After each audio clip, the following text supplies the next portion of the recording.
Tu connais l'expression qui dit trop bon, trop couillon. Oui, trop bon, trop couillon.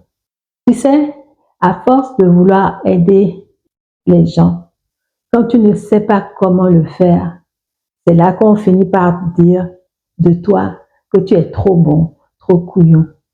Moi, je vais te montrer qu'il y a possibilité d'aider les gens et même de trouver ta vocation à travers cette action-là, sans que pour autant on ne dise de toi que tu es trop bon, trop couillon. Au contraire, ça va être l'occasion de montrer qui tu es, de te valoriser et en même temps de faire du bien autour de toi. Donc, moi j'ai souvent entendu cette expression-là vis-à-vis de personnes qui sont tout le temps serviables, qui n'arrivent pas à dire non à des sollicitations, qui le font parfois pour pouvoir satisfaire les autres et pour pouvoir se sentir utile. Oui, parce qu'il y a des personnes qui ont besoin de ça pour que on puisse les reconnaître. Or, tu n'as pas besoin de tout ça tu n'as pas besoin de t'aliéner ou de devenir le toutou ou la bonne à tout faire ou le personnel à tout faire ou la personne qu'on sollicite à chaque fois qu'on en a besoin. On a un besoin, c'est vers toi qu'on se tourne. C'est vers toi qu'on se tourne. Il faut aller chercher les enfants à l'école, par exemple, c'est vers toi qu'on se tourne. Il faut aller faire un tel course, c'est vers toi qu'on se tourne.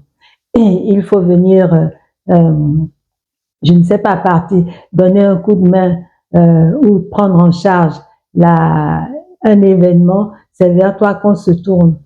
Tout le monde sait que pour telle question, tu vas le voir lui ou tu vas la voir elle. Elle va te dire oui, elle ne saura pas te dire non. Elle va accepter. Elle est prête à faire ces sacrifices-là. Eh bien, il faut savoir dire non. Il faut savoir non seulement dire non, mais si c'est vraiment de ce côté-là que tu trouves ton épanouissement en rendant service aux autres, en voulant aider les autres, ben, tu as plusieurs solutions qui s'offrent à toi. Tu peux, par exemple, créer une association ou alors faire partie d'une association, adhérer à une association d'entraide qui apporte de l'aide de manière bénévole aux personnes. À l'exemple des Restos du Cœur, à l'exemple de la Fondation de France ou de toute autre fondation ou toute autre association d'aide à la personne. Ça peut être par la distribution de repas, ça peut être par la fourniture de vêtements, de couchage ou autre. Ça peut être aussi un dépannage temporaire en offrant un lieu où s'habiter, ou habiter, pardon. Voilà. Donc, tu as plusieurs possibilités si ton souhait, ton désir profond, c'est d'aider autrui, d'aider les autres. Là, je parle à grande échelle. Donc, ça peut devenir une activité même créatrice d'emploi. Tu peux créer ton propre emploi de cette manière-là, en devenant peut-être indépendant. Ça peut être pour des personnes âgées, les accompagner dans leur quotidien. Ça peut être pour des personnes handicapées, pour les accompagner dans leur quotidien. Pour ça, il y a des formations que tu peux suivre pour pouvoir obtenir, ça dépend du pays où tu te trouves, pour pouvoir obtenir les autorisations nécessaires pour travailler avec ce genre de clients ou de public ou de personnes. Donc, vouloir aider les autres, c'est très bien, mais il faut savoir comment les aider pour ne pas t'épuiser toi-même ou pour ne pas comment dire ça, perdre ta personnalité et perdre de vue ce que tu as envie de faire, comment tu veux être dans ta vie. Donc, l'exemple que je peux te donner à ce propos, il y en a plein. Il y en a plein. Je sais qu'il y a, par exemple, si je prends la drépanocytose, voilà. La drépanocytose qui est une des maladies les plus couramment répandues en Afrique. Il se trouve que j'ai fait la rencontre de jeunes filles, de 3 jeunes filles, dont 2 étaient drépanocytaires, et le sont toujours d'ailleurs, mais qui ont créé, pour pouvoir venir en aide aux personnes porteuses ou qui se trouvent dans la même catégorie qu'elles de drépanocytaires, elles ont créé une application.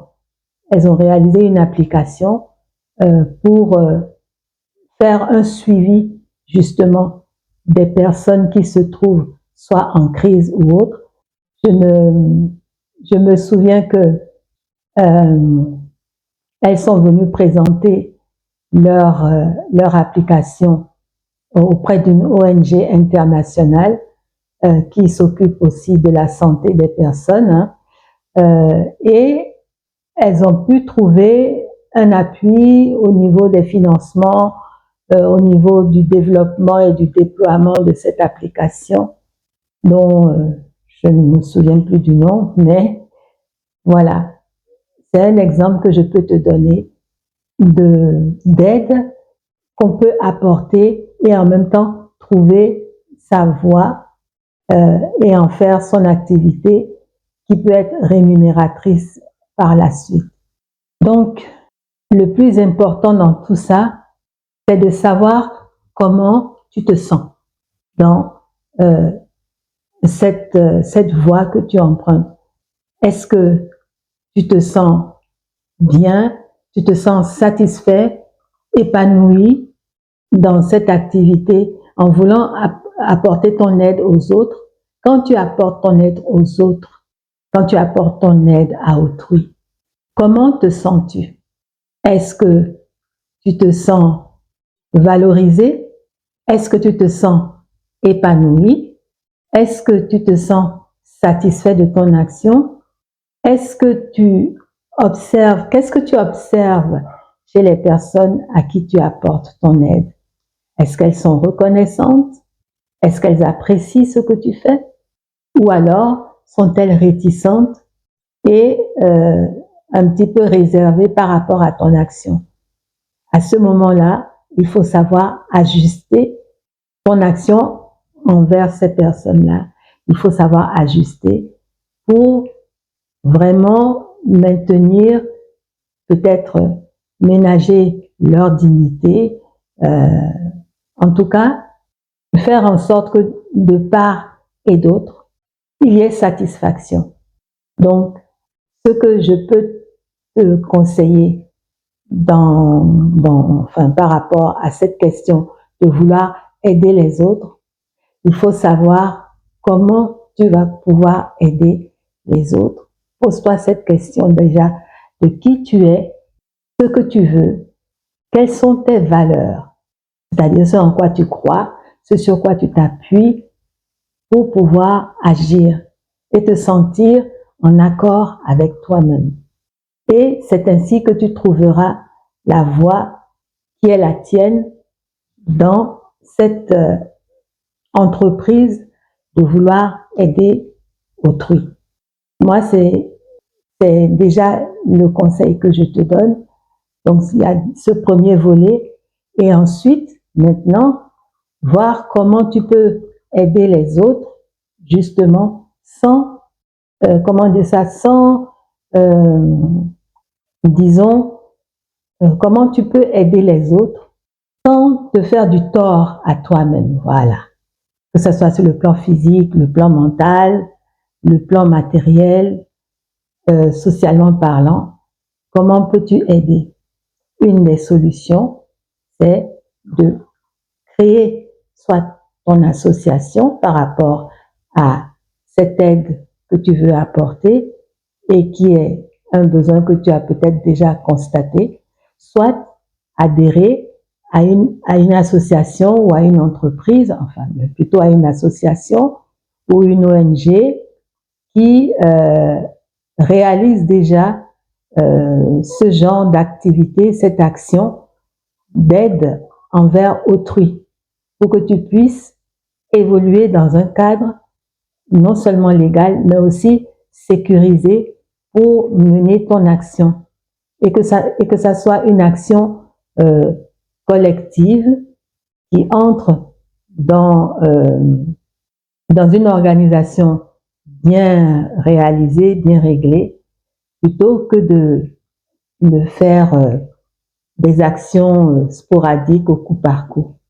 Donc, si tu as envie vraiment d'en faire, comment dire ça, la voie par laquelle tu t'épanouis, il est mieux de rentrer dans une organisation telle qu'une association. Et il y en a pas mal sur le marché, il y en a pas mal dans les pays. Il te suffit d'aller peut-être parfois sur Google ou Facebook et tu en trouveras, en tout cas si tu vas sur les réseaux sociaux, tu trouveras pas mal d'associations d'aide, d'assistance à autrui, que ça soit sur le plan physique, sur le plan mental, que ça soit sur le plan matériel, sur le plan financier. Voilà.